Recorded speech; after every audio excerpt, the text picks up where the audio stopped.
আসসালামু আলাইকুম সম্মানীয় দর্শক শ্রোতা, আশা করি আপনারা সকলেই ভালো আছেন।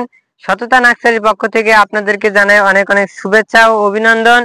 আজকে আমি আপনাদের মাঝে নিয়ে আসলাম হাইব্রিড সিঙ্গাপুরি সুপারি চারার ফলন কি রকম আসে আর চারাগুলো কি রকম এই সম্পর্কে আজকে আপনাদের মাঝে আমি বিস্তারিত কথা বলবো। তা আসুন, এই যে দেখতে পাচ্ছেন ছোট গাছে ফেনি চলে আসছে। দেখেন এখানে বেশ কয়েকটা গাছ আছে হাইব্রিড সিঙ্গাপুরি 12 মাসি। এই চারাগুলোই আপনার প্রচুর ফলন আসে।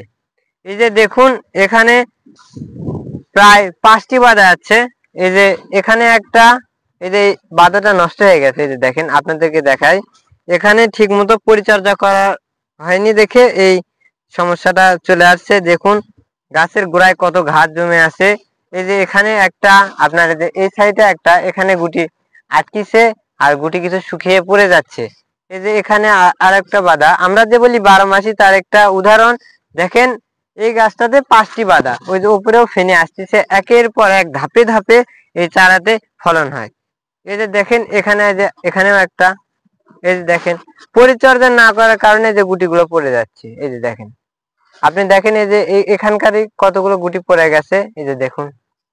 আর এই পাশে নতুন বাধা আছে, অনেকে বাধা বলে, অনেকে ঝাড় বলে। তা দেখুন যে সুন্দর ফলন আসা শুরু হয়েছে। ঠিক মতো যদি পরিচর্যা করা যায় তাহলে এই চারা থেকে আমরা ফলন পাবো। এই যে দেখুন এই গাছটাতে সুপারি চলে আসছে। এই যে দেখুন ছোট বাধা হয়েছে, গাছটা ছোট, যদি সঠিকভাবে পরিচর্যা করতাম তো অবশ্যই এখান থেকে আমরা ফলন ভালো পাইতাম।